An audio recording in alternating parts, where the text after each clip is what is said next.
وہی موجودۃ فیہا الی یوم القیامہ، اور کرامات کا سلسلہ اس امت میں قیامت تک موجود رہے گا۔ قال المؤلف رحمه الله تعالى: فصل.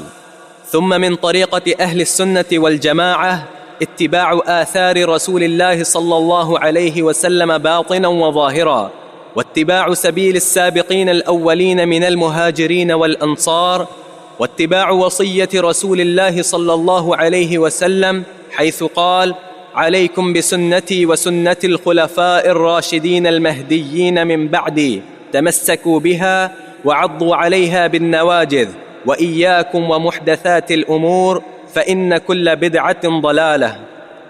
فصل، پھر یہ بھی اہل سنہ والجماعہ کا طریقہ ہے اور ان کا منہج ہے اور اصول اور ضابطہ ہے، کیا؟ اتباع آثار رسول اللہ صلی اللہ علیہ وسلم باطنا و ظاہرا، کہ ظاہرا و باطنا نبی علیہ السلام کے آثار کی اور آپ کی احادیث کی اتباع پوری طرح، ظاہری امور میں، باطنی امور میں، جیسے قلبی امور ہیں یا ظاہری آداب سے عمل کرنے والے امور ہیں، ان تمام امور میں نبی علیہ السلام کی اتباع۔ واتباع سبیل السابقین الاولین من المہاجرین والانصار، اور سابقین اولین مہاجر صحابہ اور انصار صحابہ ان کے راستے کی اتباع۔ واتباع وصیت رسول اللہ صلی اللہ علیہ وسلم، اور نبی علیہ السلام کی وصیت کی اتباع۔ آپ نے فرمایا تھا: علیکم بسنتی وسنت الخلفاء الراشدین المہدیین من بعدی، کہ تم پر میری سنت کو پکڑنا لازم ہے۔ اور بالخصوص آپ نے یہ بات اختلافات کے سیاق و سباق میں کی ہے کہ میرے بعد تم بڑے اختلافات دیکھو گے، ان کے خاتمے کی ایک ہی شکل ہے کہ ہر چیز کو چھوڑ دو اور میری سنت کو تھامو۔ کس کے تم پیروکار ہو، کس کے مقلد ہو، سب چھوڑ دو، میری سنت کو پکڑ لو تاکہ اختلاف جو ہے وہ حل ہو۔ جب تک سنت کو نہیں پکڑو گے، اپنے اپنے پیروں، مرشدوں اور اماموں کو تھامے رہو گے، اختلاف حل نہیں ہوگا۔ اختلاف ہونا معیوب نہیں، مگر اختلاف کا باقی رہنا معیوب ہے۔ جب کتاب و سنت موجود ہے، اللہ کی وحی موجود ہے، تو اختلاف قائم کیوں ہے؟ اختلاف ہو سکتا ہے، لیکن اختلاف کا باقی رہنا اور قائم رہنا یہ معیوب ہے۔ چنانچہ کتاب و سنت سے رہنمائی لے کر نقطہ اختلاف کو پیش کرو قرآن و حدیث پر، اور جو قرآن و حدیث سے رہنمائی کرے اس کو قبول کر لو تاکہ اختلاف کا خاتمہ ہو۔ اور میرے بعد میرے خلفاء راشدین، بہت سی امور ایسے ہیں جو خلفاء نے انجام دینے ہیں۔ جیسے نبی علیہ السلام کے دور میں مدینہ ایک چھوٹی بستی تھی، مگر خلفاء کے دور میں توسع ہوا، اسلام کہاں کہاں تک پہنچا اور پھیلا۔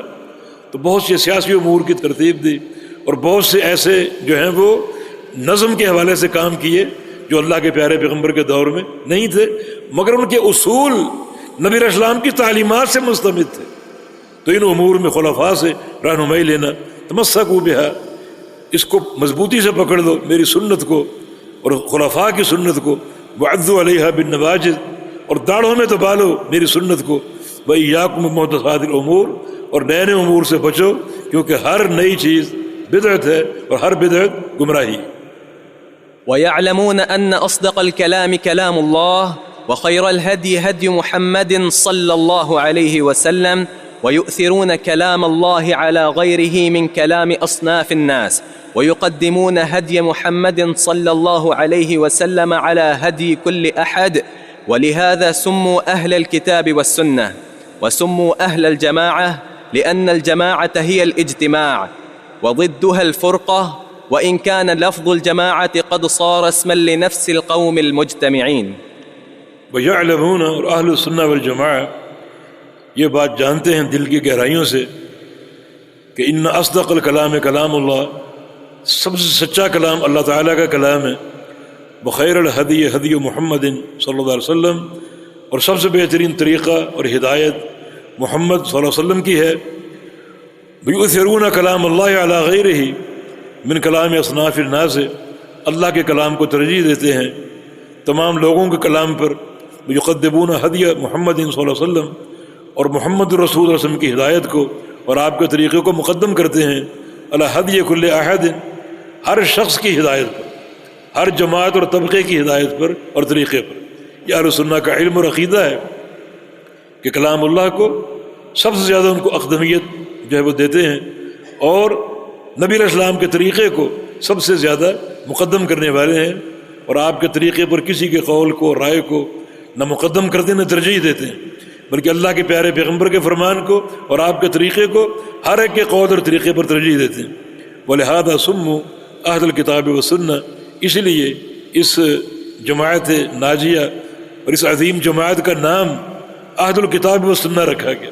یہ قرآن و حدیث والے ہیں، یہ اہل الحدیث رکھا گیا کیونکہ حدیث سے مراد قرآن بھی ہے اور حدیث بھی ہے۔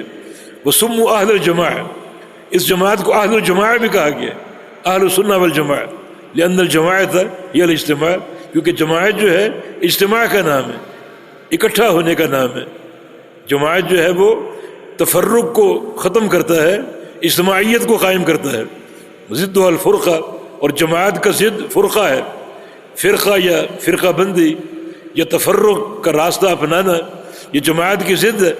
وَإِنْ كَانَ لَفْظُ الْجَمَاعَةِ قَدْ صَارَ اسْمًا لِنَفْسِ الْقَوْمِ الْمُجْتَمِعِينَ، اگرچہ لفظ جماعت ہر اس قوم پر بولا جا سکتا ہے جو مجتمع ہو، جن میں اختلاف نہ ہو، لیکن بطور ایک نام کے یہ نام معروف ہے، یہ نام قائم ہو گیا اس جماعت کے لیے جو جماعت حقہ ہے، اور جو جماعت منصورہ ہے اور ناجیہ اور کامیاب ہونے والی جماعت ہے، اس کا باقاعدہ یہ نام پڑ گیا۔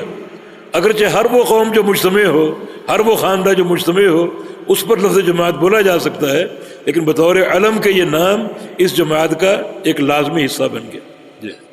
والإجماع هو الأصل الثالث الذي يعتمد عليه في العلم والدين، وهم يزنون بهذه الأصول الثلاثة جميع ما عليه الناس من أقوال وأفعال باطنة أو ظاهرة مما له تعلق بالدين. والإجماع الذي ينضبط هو ما كان عليه السلف الصالح، وبعدهم كثر الاختلاف وانتشرت الأمة.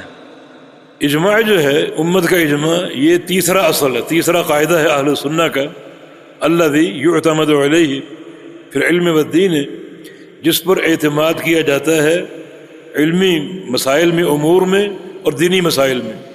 وہم یظنون بہذه الاصول الثلاثة جميع ما علیہ الناس من اقوال وافعال باطنة او ظاہرہ، اور اہل سنہ انہی تین اصولوں کے ساتھ تولتے ہیں تمام اقوال و افعال کو، ظاہری ہوں یا باطنی ہوں۔ یہ تمام اقوال و افعال، تمام امور، ان کا جو ایک معیار ہے یا کسوٹی ہے وہ یہ تین چیزیں ہیں، کتاب اللہ، سنت رسول اللہ اور اجماع۔ تمام مسائل مما لہ تعلق بالدین، جس مسئلے کا دین سے تعلق ہے تو اس کی اساس یہ تین چیزیں ہیں، کتاب اللہ، سنت رسول اللہ اور اجماع۔ بل اجماع الذی ینضبط ہوا ما کان علیہ السلف الصالح، اور وہ اجماع جو قابل قبول ہے اور جو شریعت کے تقاضوں کے مطابق ہے، وہ اجماع وہ ہے جس پر سلف صالحین تھے۔ یعنی یہ کہنا چاہ رہے ہیں کہ جو سلف صالحین کا اجماع ہے ان کے دور کا، وہ زیادہ قوی اور مؤثر ہے۔ یا صاحب ابن حزم نے تو یہاں تک لکھا ہے کہ صحابہ کا اجماع ہی اجماع ہے، باقی اجماع کی کوئی صورت نہیں۔ سلف صالحین کا اجماع یہ حقیقتاً اجماع ہے، اور جو فتنوں کا دور شروع ہوگا تو اجماع کا تحقق بہت ہی مشکل بلکہ ناممکن ہو سکتا ہے۔ اس لیے سلف کا اجماع اور خاص طور پہ صحابہ کا اتفاق، یہ وہ منضبط اجتماع ہے جس کو قبول کیا گیا ہے۔ وبعدهم كثر الاختلاف منتشر الامہ، صحابہ کے بعد اور سلف صالحین کے بعد اختلاف بڑھ گئے اور امت انتشار کا شکار ہو گئی۔ جب اختلاف قائم ہو گئے اور انتشار پھیل گیا تو اجماع کیسے قائم ہوگا؟ اس لیے وہ تعالف کا دور جو صحابہ کا دور تھا، حقیقتاً وہی اجماع کا بہترین دور تھا۔